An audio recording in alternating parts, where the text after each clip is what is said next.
So how are things going with the new girl? Not going so hot, Jerry. She's into bees. Bees? Hey, didn't Kramer have a bee phase? The exact same. Bee force, Battlewasp, whatever you want to call it. She's a tier 3 sub to Nesh, for crying out loud. That is a problem. And the worst part... Oh? She's topping. She's topping? Oh, that's no good. She's always topping. Locals, regionals, YCSs. And I expect you aren't? No, I'm not. Can't have a top gap. You can't have a top gap. Well, it seems you've got yourself in quite a conundrum. Hey, didn't you have a girlfriend who was good at Yu-Gi-Oh? How'd you deal with her topping? Ah, those didn't count. She was still in Dragon Duel.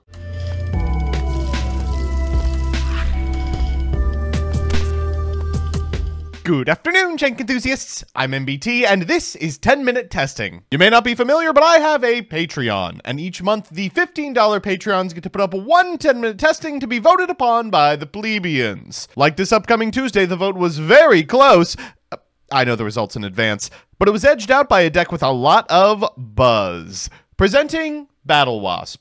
I got a thing going here. So here's the list. As always, I'll give you a background about the archetype, a little bit of a discussion about what I hope the deck can do, and of course the card by card. But first, this video is sponsored by Yu-Gi-Oh! Pro Deck. I've been shilling Yu-Gi-Oh! Pro Deck for, well, years at this point, and I'm happy to announce I have no intention of stopping anytime soon. By now, they've become the most complete repository of tournament tops on the internet, the best place to jam prog with friends, and of course, still host strategy articles. Recently, they've added a new piece of infrastructure to the fold, a 3-card arena draft, draftable with card pools featuring classic formats, Master Duel, or within any parameters you like. Give it, or any of their other features, a look at www.ygoprodeck.com. With that, let's be aware of Battlewasp.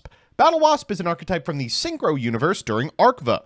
Wielded by a friend of Crow's, these monsters are clearly meant to be a send-up to another BW, Blackwing. The similarities are pretty endless, from their newly released Sea Moon ripoff down to the slow trickle of continuous support this big pile of insects has been getting ever since first release.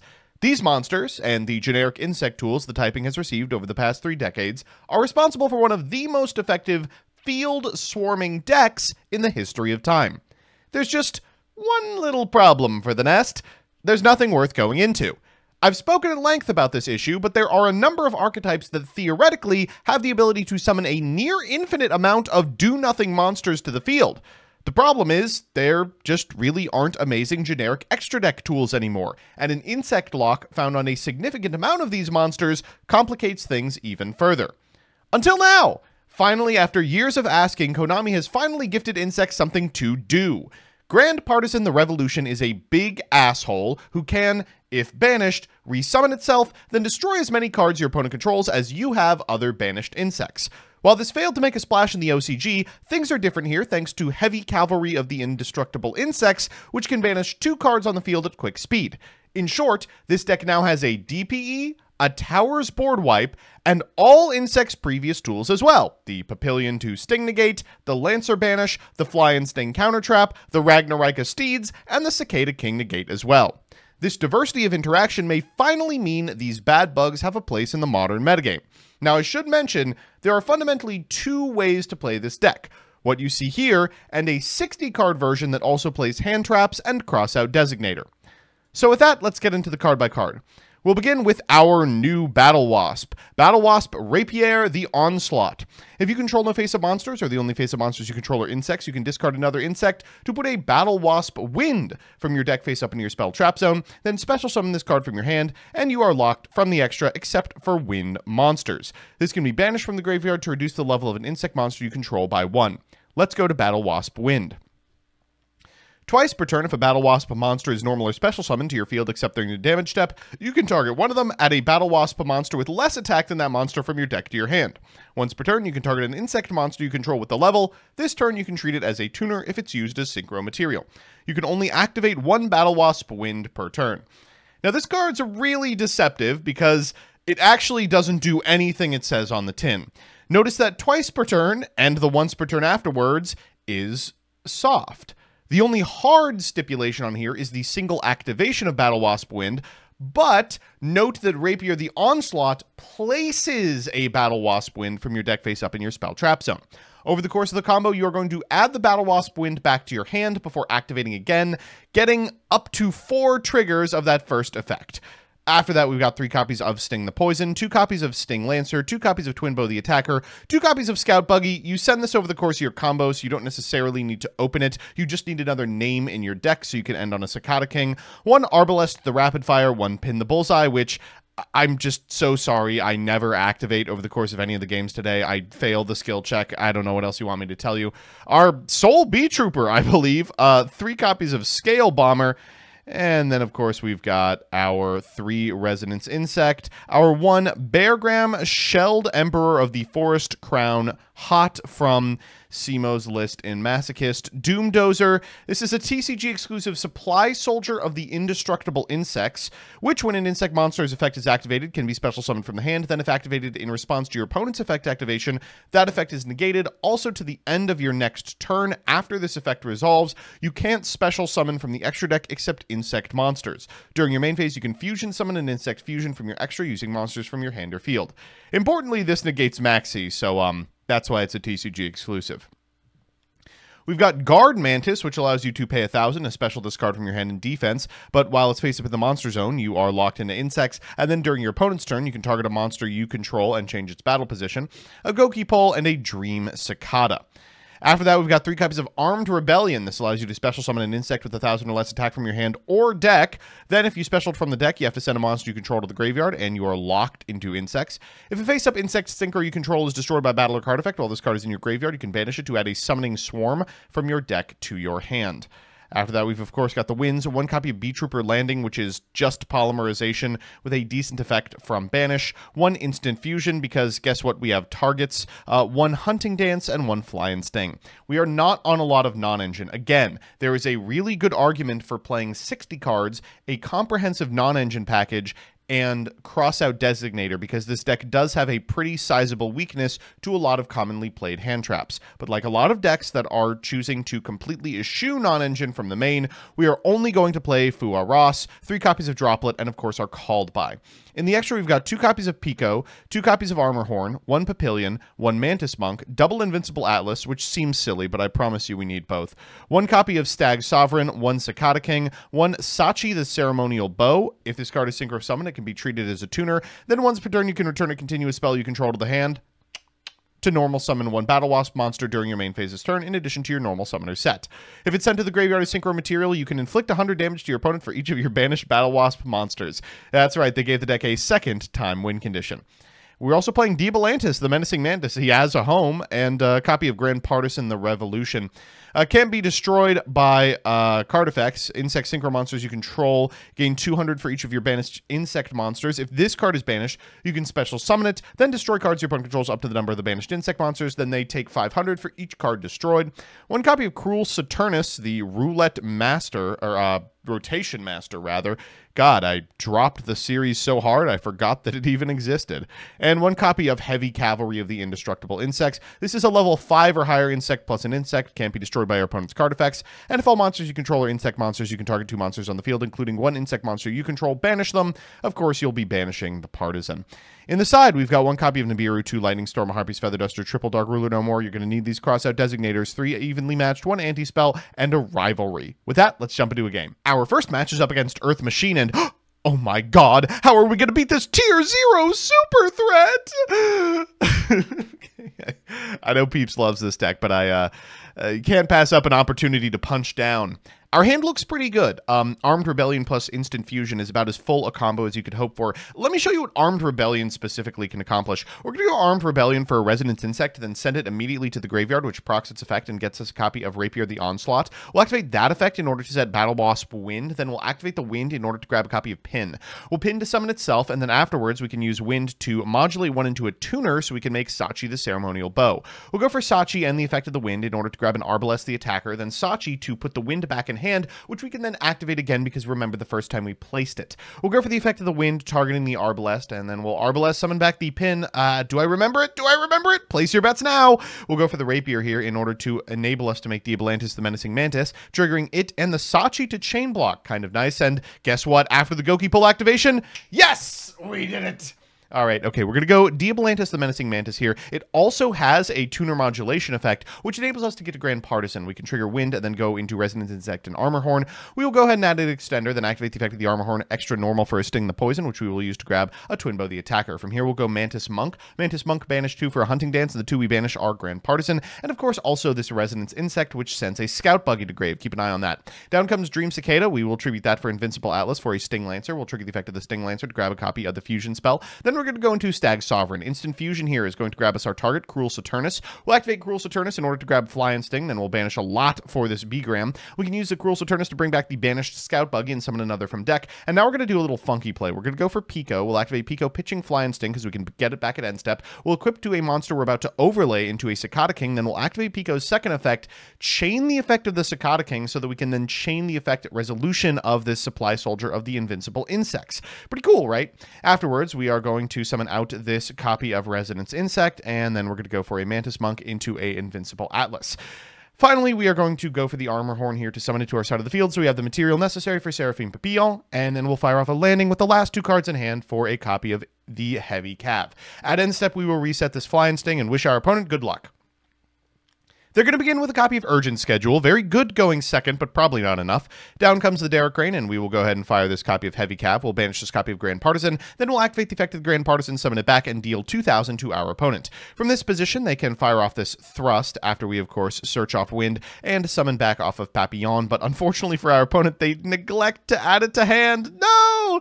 They're going to go for Anchor Drill. We will Fly and Sting to negate it. And yeah, let's just go ahead and Hunting Dance that last card away. They'll go to the end phase and activate the effect of the Bullet Train in order to cycle back the Derek Crane, but should be slim pickings for our opponent here. Let's just go combat hidden for 3 and 5. So that's how the deck performs on the play, but what does it do on the draw? Well, if you remember the card by card, you know that we are playing very little non-engine, so breakers like Forbidden Droplet are going to have to do a lot of heavy lifting. Our opponent for game 2 is on Drytron, and I really like Drytron this format. It's just the existence of the Bestials is the only thing keeping me down. They're going to go Alpha Zeta into Fafnir. They'll activate the effect of the Fafnir in order to send Dad. Then Medionis Drytron to send the whole thing for Dad. Now that they are at least a little insulated against monster effects, they're going to go for the new 2 half the combo. They're going to go Medionis Drytron, target the new 2. Then they're going to go for the Ursatron in hand, summon it out.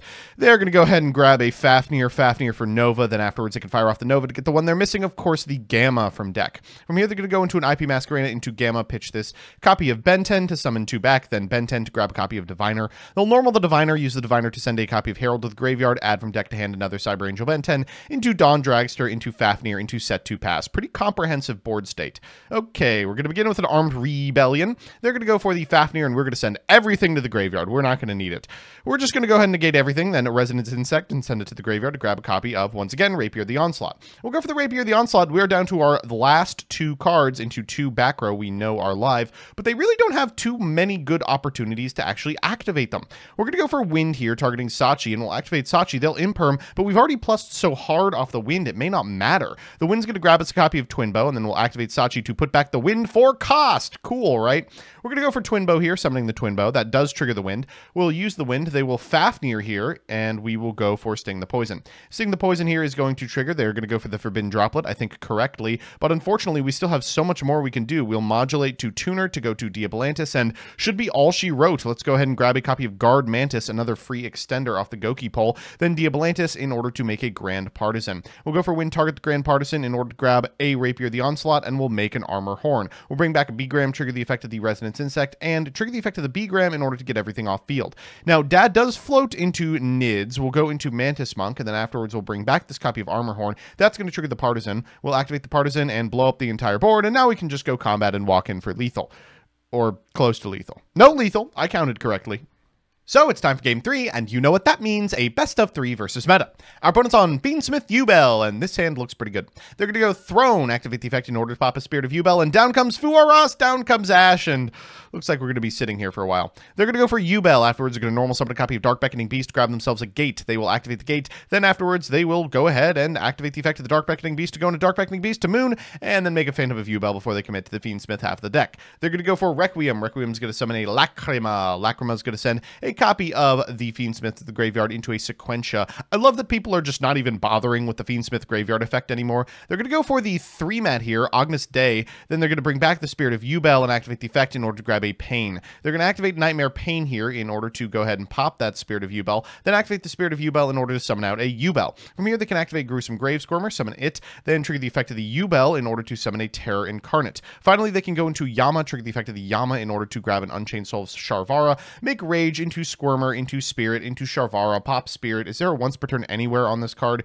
Into Spirit, into Yama, into Throne. They're going to summon back this Terror Incarnate from graveyard to hand to field, and then Yubel, and then Spirit of Yubel. Finally, they are going to go ahead and cycle this DBB, and then go into a copy of McCracker before setting an Abominable, making a Varudris, and passing. Okay, what can we do here? Well, that's a damn good draw. We're going to normal summon a copy of Resonance Insect into a Scale Bomber. Let's make Armor Horn. They will negate the effect of the Resonance Insect, but we do have the Called By that forces out the Varudris, which forces out our Forbidden Droplet.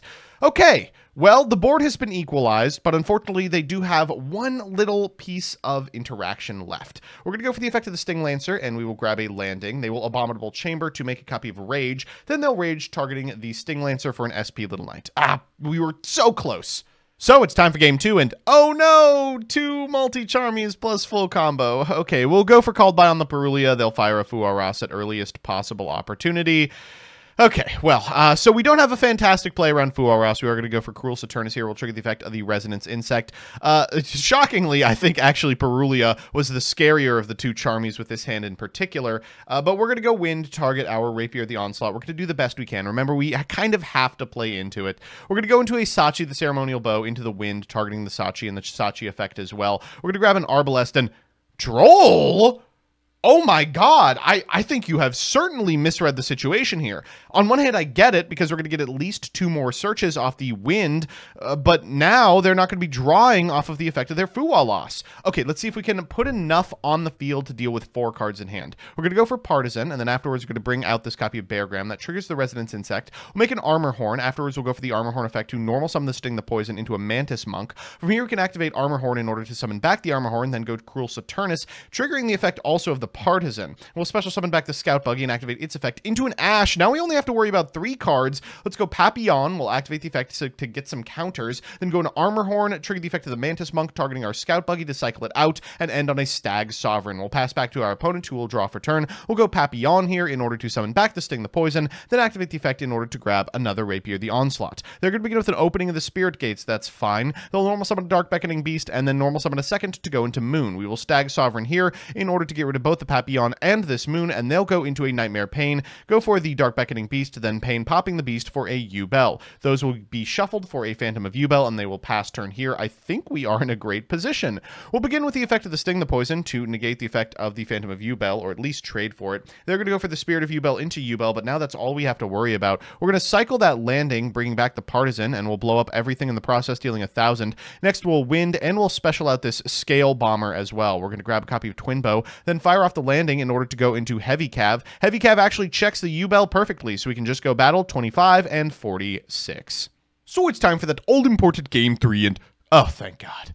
Okay, my opponent's going to shuffle 2 cards back into the deck, make a Phantom of Yubel, and pass. Okay, can we beat Phantom of Yubel and Effect Failure? Oh, with that draw, I think we can. We'll go Armed Rebellion for a Resonance Insect, send that to the graveyard. We'll trigger the effect in order to grab from deck to hand. Ooh, our TCG exclusive. Next up is Rapier. They're going to go for the effect of the Phantom of Yubel. We will negate it with our Called by the Grave, and we are off to the races. Let's grab the Wind. We will trigger the effect of the Wind, targeting the Rapier in order to grab a Pin the Bullseye. We will pin the Bullseye on the Donkey to summon it, then activate Wind to target the Rapier, and go into a Sachi. We'll trigger the effect of the Wind, targeting the Sachi, Sachi and the effect of the Sachi, we'll go ahead and grab the copy of Arbalest, then Sachi to return it to the hand before we activate it again. Let's go for the Arbalest. We'll trigger the effect of the wind targeting the Arbalest and the Arbalest targeting the pin, the bullseye. Next, we will go ahead and... Oh, do I bullseye? Do I bullseye? Vote on your phones now. We'll go for Twin Bow the attacker into the wind effect targeting Twin Bow to get a copy of Sting and Rapier in order to enable us to make Diabolantis. We'll go Diabolantis and Sachi. They will Valor the Diabolantis. I understand why they do this. The mill is really good and it can't turn itself into a tuner anymore, but because Battlewasp Wind is a soft once per turn, we can still use it to tuner modulate to go into Partisan and then get that Sting out. We'll go for a Pico in order to set a copy of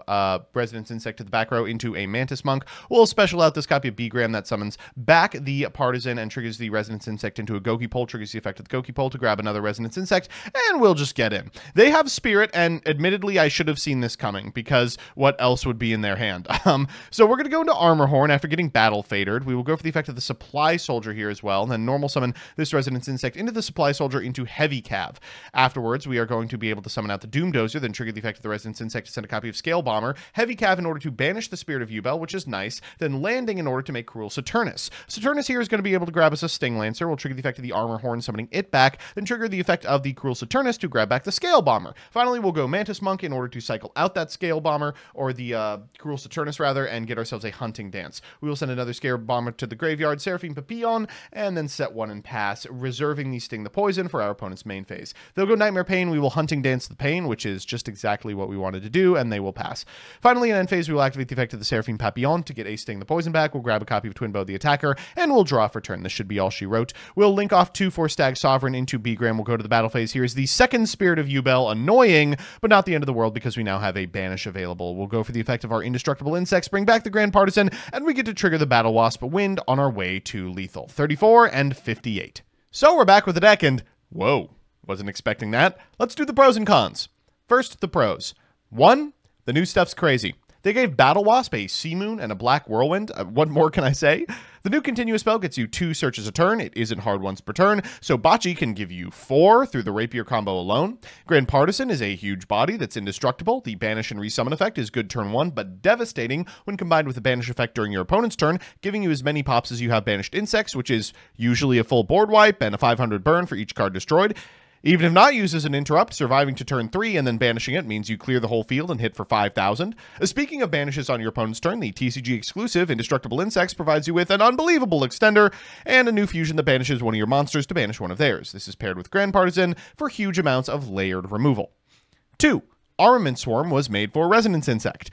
By summoning a Resonance Insect from deck and then sending it to the graveyard immediately, you can get an early search for Rapier to combo off, or for a stronger banished monster to keep playing or putting out threats. And 3, of course, the main point, the deck is a pile of extenders, so high roll hands can easily play through a lot of 1-for-1 interrupts. You don't really have to fear the newly main decked Ghost Ogre. And the cons. 1. One of the biggest problems is that the deck doesn't have an in-engine out to Nibiru. Now, this isn't a huge problem because Nibiru is seeing less and less play with each passing day, but even if it's crept into the sideboard, you're going to see it. The insects only have negates for things that are activated on the field, not in the hand. This means if your opponent knows, they can literally just hold the Nibiru, meaning you have to intentionally lower your ceiling and try to pass turns so your opponent's Nibiru you then, and then you get to keep playing from there. It's a weird back and forth that almost no other deck has to negotiate. 2, the deck is comprised of a mass amount of searchers. Resonance, the new Battlewasp spell, the Trap Interrupts, so Droll is an absolute killer. The deck's biggest value play revolves around banishing insects from your graveyard, so Shifter also kills you, and the lower ceiling boards you're able to make from these are resource intensive, which means often you end on nothing after an early hand trap. To top it all off, there is a third Floodgate hand trap that cooks you, and it's Fuwa Loss. Your first good interrupt is 3 draws into a Fuwa, meaning you have to go all for nothing. Your board can be huge, but breakers and extra drawn hand traps usually mean that playing into it is also pretty bad. And 3, it doesn't have a huge amount of non-engine space, so it's not worth playing 6 hand traps in this format. Its best of 3 strategy often builds down to siding in breakers and praying against the meta decks. The 60-card version has more room to play 12 to 15 in crossout, but it can leave you with lower quality hands.